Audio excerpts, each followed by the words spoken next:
The Nkomazi Plaza is the gateway to the beautiful area of Malelan, situated on the N4 toll route, which is managed by Track, and it proved to be a very busy route as competitors and spectators alike headed to the Nkomazi 400, the second leg of the Donaldson Cross Country Championship. Before racing got underway, the drivers first put their vehicles on display for all to see, a procession of cars driving through Malelan, much to the appreciation of the townsfolk. With me is Leanne Pollock. Leanne, impressive scenes. Hi there, Derek. Well, spectacular scenes, and you don't get much better than the surrounding areas of the town.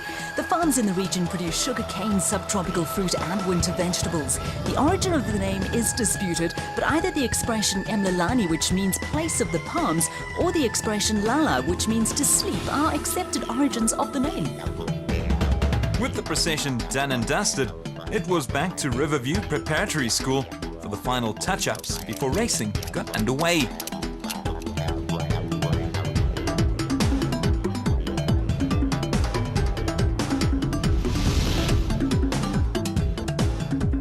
One of the men preparing for the event was Force Fuel Ford's Rowan Lamb, new to the super production vehicle class.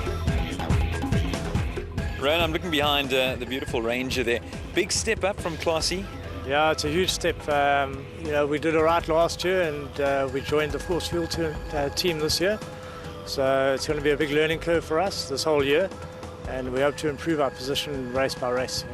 Yeah. It's not just the car, but it's the fact that last year you're almost like a one-man show. This time around, what's it like working in a massive team? No, it's great. Everything's so well organised. The guys are dynamic. They sort everything out for us.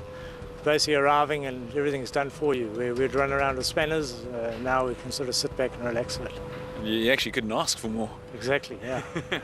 Now, obviously this is new to the calendar, but having a look at the surroundings, excited for Malelani? Yeah, I am. It's unknown territory, a new race for everyone. So sort of going to be equal grounds. We hope to do all right. But as I said before, we're going to just try it out and get used to the car. It's left-hand drive, different class. We don't know what the competition's like, so we're going to do our best. It certainly was a tough few days for Lamb and his co-driver Lyle Parker. They finished in 42nd place in the prologue in a time of 1 hour, 22 minutes and 26 seconds. While the race itself proved to be even more difficult, as the pair failed to reach the checkered flag and they bowed out of the race. Force Fuel had another fairly new team in Tony and Michael Gouveia, who had made a big step up from regional racing last year. Having a look around, you come from the regionals. What's it like in terms of atmosphere now that you're in the nationals? Well, it's awesome. We did race regionals and nationals together. But yeah, the professionalism in this national event is amazing. We look at this place, obviously it's new to the calendar, Malelan, but having a look around, excited for what you're going to come up with? Well, the pits, everything, the layout is brilliant. We can't fault it. It's amazing. The facilities they've got here is awesome. And I'm looking at the track and it just looks like excitement over and over again. Toughest competitors in your class? Yeah, there's some boys that have been doing it for many, many years. So we're just going to stay on the track and see where we end up. Well, they certainly did stay on the track, finishing in 8th place in the special vehicle category in their Bat Spec 0.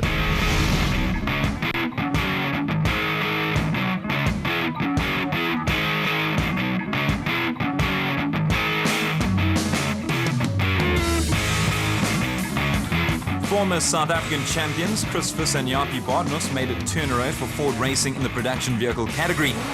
After coming second in Makali's, the pair went one better this time round in the Nkomazi 400.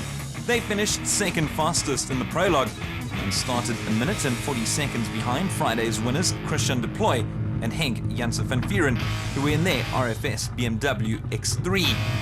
But they tore up the track to claim victory, finishing a minute and 43 seconds ahead of the Atlas Copco pair of Gary Berthold and Siegfried Rousseau.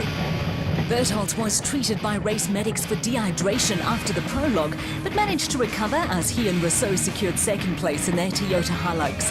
The pair experienced some other trouble along the road, but it wasn't enough to stop them getting a place on the podium. Rounding off the top three and coming in 34 seconds later was the Team Castrol Toyota duo of Duncan Foss and Rob Howie. Following their disappointing outing at the RFS 400, where they finished 10th, the South African champions fared far better at the Nkomazi 400, overcoming punctures and the like to place third.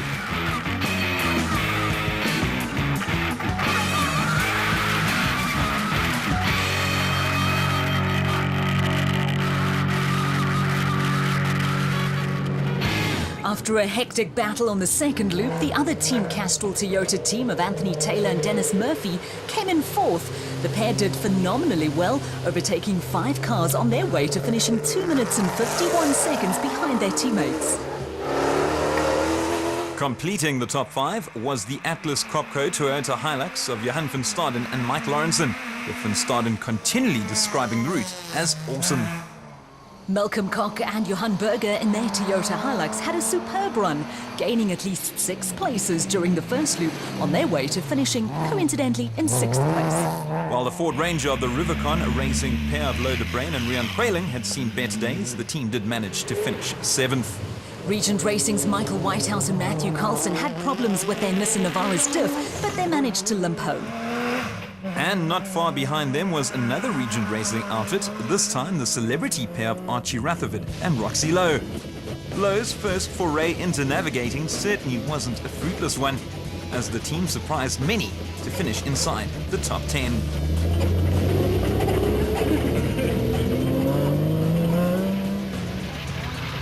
Claiming 10th spot was a third Regent Racing team of Thomas Rundle and Joan Moore.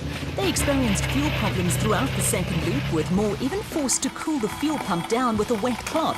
A horrible experience for them, and to make matters worse, they had no clutch throughout the prologue, so full credit to them for making it to the finish. Finishing just outside the top 10 was the Rubicon Racing pair of Gerald LaRue and Henrik Badenhorst in their Ford Ranger. The Leiths, Grain and Trevor, after finishing 12th in the prologue, kept their same position to the end in the Transcorp Ford Ranger. Hugo de Brain and Henry Hugo came home in 13th place in a time of 8 hours and 15 minutes in the Micron Toyota Hilux. 3 minutes behind them, and the last team to complete the race were newcomers Jacques and Lizelle van Tonderd in a Unifreight Ford Ranger. It was a race to forget for prologue winners Christian de Ploy and Henk Janssen van Vieren. The unfortunate pair hit a mud patch in their RFS BMW X3 shortly before the compulsory 15-minute halfway stop and rolled out of the event. We lost the lead about halfway into the loop. We lost our wipers and we struggled with visibility there in the fog. And Chris passed us, and then when it started to get dry again, we caught up to him. And just about 1.5 k's from the end, because of the muddy windscreen, we couldn't see, and we hit a puddle on aquaplane, and the car just flicked around and onto its roof, into the sugarcane. And now it's not viable to put the new windscreen in. It's going to take too long, so yeah, we're going to call it a day. De Ploy and Janssen van Vieren weren't alone. They were joined on the sidelines, so to speak, by the Ford Racing team of Lance Woolridge and Ward Huxtable. Last month's winners were forced to retire after their Ranger experienced electrical problems at the halfway stage. Also out was the Regent Racing team of Terence Marsh and Gerard Skitter. Their Nissan Navara's suspension broke 20 k's before the DSP, bringing an end to their race.